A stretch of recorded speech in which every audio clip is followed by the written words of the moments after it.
One of my great interests is trying to put together a group of material, my collection, that tells an artist's story from A to Z.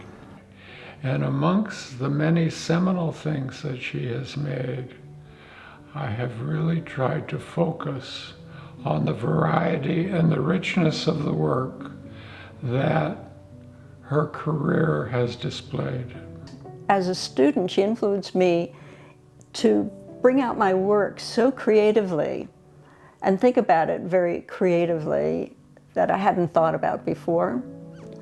But she also influenced me, I think, as a teacher today. That things that I learned from Kay in those days was very definitely a way that I wanted to influence my students today.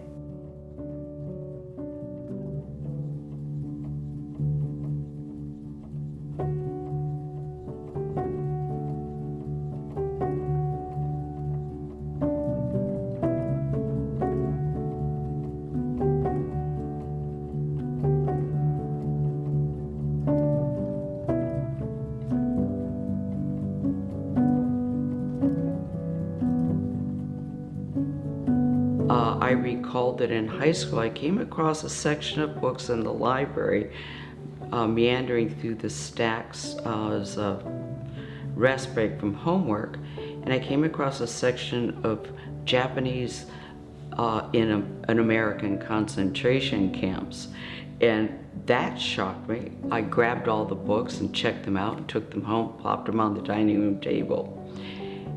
Kay being the first Japanese American and that she was an artist was stunning to me.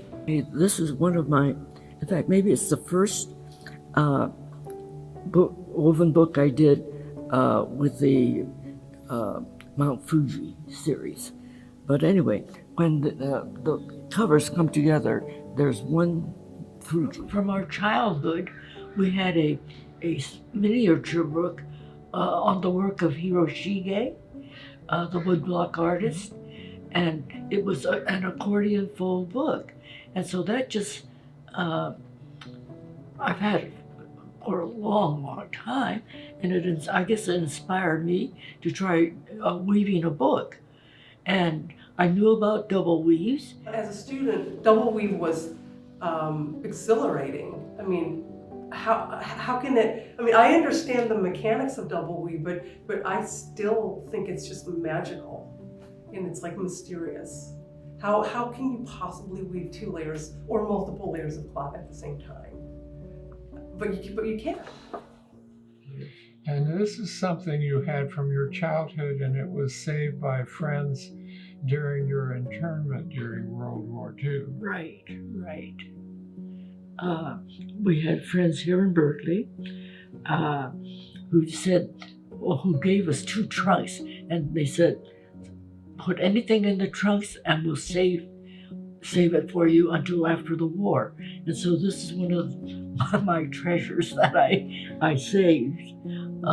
Also, I saved my paper dolls. Yes.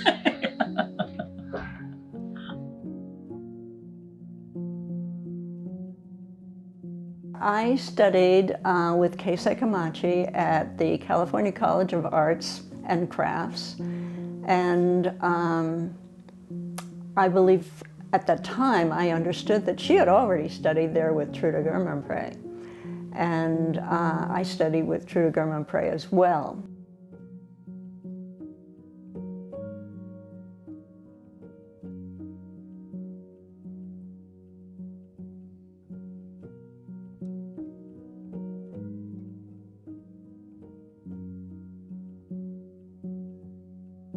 I read that what she learned from Trude was that she was influenced her primarily by bringing her away from just functional textiles into textiles that didn't have to be necessarily functional. Kay is important because she's not only a creator, but she's an intuitive engineer, where she thinks and problem solves, not just having a skill, but she has practiced that skill to the point where it is innate to her thinking process. And that's what made the monofilament exploration into the weavings that they became. I loved weaving layers, one on top of the other. and then when I get started on these things, they just sort of develop. And then I knew I wanted the piece to be a circular piece. And so I thought, well, at the middle of it, why not weave a double weave? And so I wove a double weave so that I could put the plastic rod, the ring, I could thread it right through the double weave I did there. And then I would weave up to the top.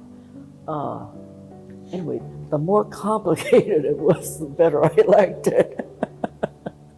Okay, first of all, you have what I call a working drawing, so that I would know that I needed to make so many warp threads so that I could weave 4 layers. 1, 2, 3, 4 layers, all on top of each other. And in fact, it still fascinates me that you can indeed weave one on top of the other. And then you could cross these layers. And you could just cross these layers, and as you move on, in many different ways. When you look at some of her schematics, her drawings, how she thought about those layers interacting and interchanging, changing places with other layers, she was clearly thinking about how to push that structure, into sculptural forms. I saw how Kay engineered her pieces, how she kind of just created pieces that were totally different than anybody else, any other way of thinking about art. I know I use that terminology a lot with my students. I'm always saying, well, you have to think like we're engineers. We can build this piece, but you have to figure out how it's really going to stand up, how it's really going to do what you want it to do.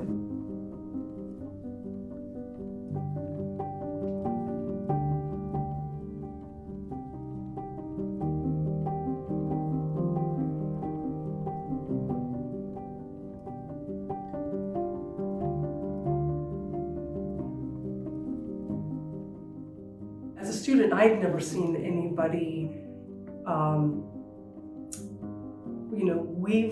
weave a 2D dimensional cloth and then transform it into a 3D object. Yes, there were sculptural weavings. Many of them were made off loom. So she was a loom-based weaver that saw the potential not only in materials but in structure.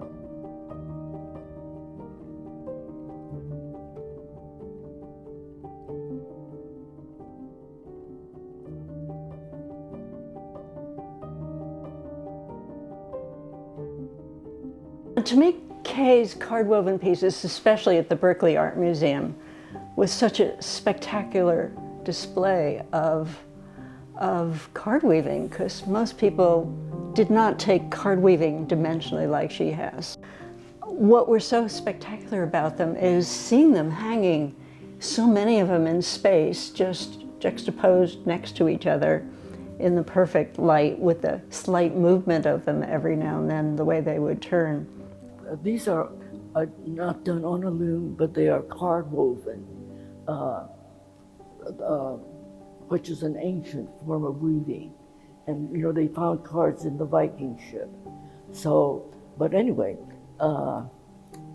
when I started experimenting with card weaving, I got fascinated with it because I love to, for instance, the top, I started with orange, and then I added another thread the natural, and then again another thread until I came to the middle where I had red, white, and natural.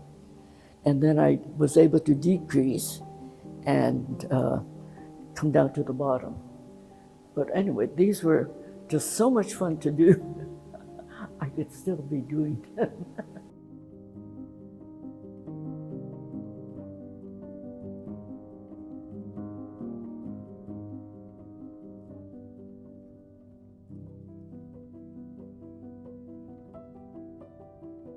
I would describe my work as loom-based weaving. She has explored, grids and stripes and blocks, and those are foundational for a lot of my work.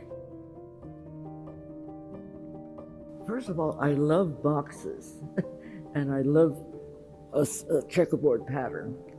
And so as I was sitting at my loom, I thought I'd like to figure out a way of weaving a box that required very little sewing afterwards. And so I figured that if I did a quadruple weave plus double weave pickup, I might be able to achieve it. So I made a little paper model, and then I got busy on the loom. And anyway, they were lots of fun to do. Also a challenge, yeah.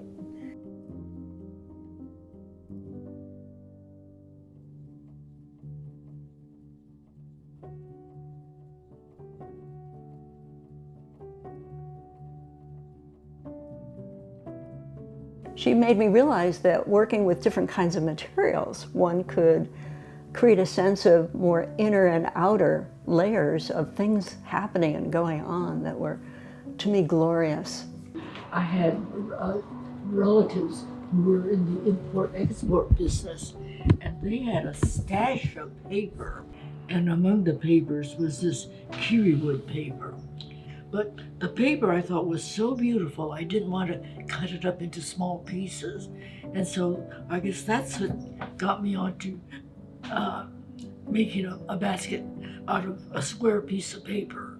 And then I had to, when I cut the paper out, I had to mark my stitching lines. And so these dark threads are sewing threads. And then I had to figure out how to hold the basket together.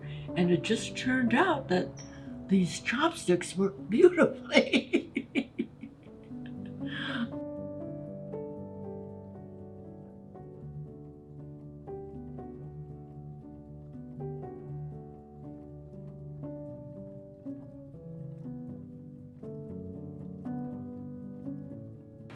I am fascinated with vessels, and I fell in love with Bob's wooden bowls.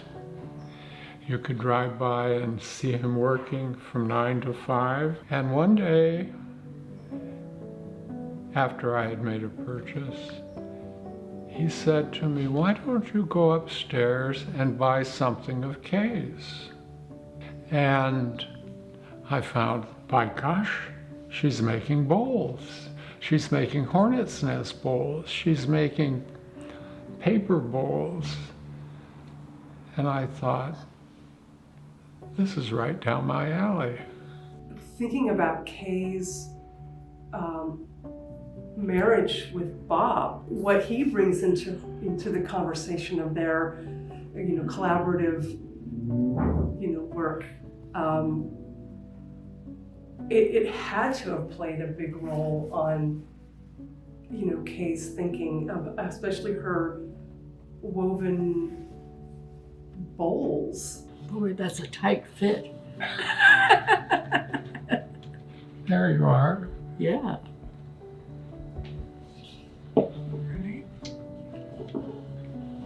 And this is made up of small pieces of hornet's nest that you tore apart Right. and then reassembled over the paper lining. Correct. And then as far as this hornet's nest paper, let's see, Bob had relatives who lived in Indiana, and so they sent me hornet's nests because I love the paper. Anyway, to make the paper bowl, I had to have a mold or a mold to work around. And so I had plenty because my late husband was a wood turner. He would tell me any shape I wanted just to let him know, and he would make it. So I had no shortage of molds to work with.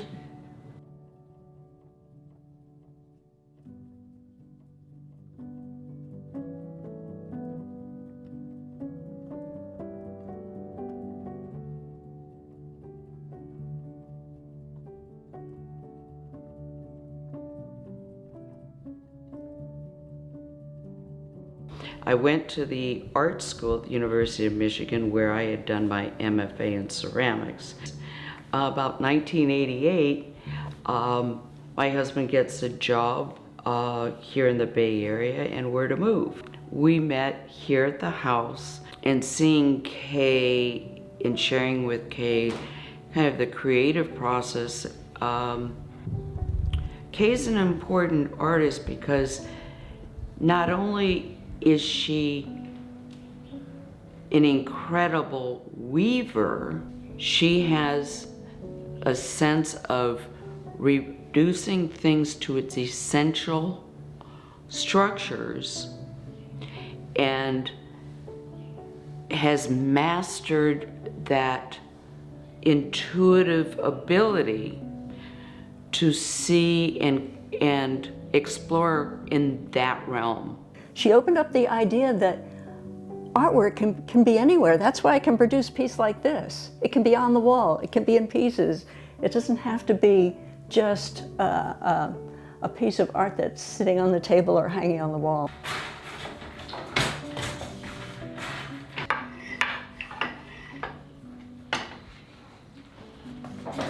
Usually when you're working on a piece, you're already thinking about another piece. So there's no stopping.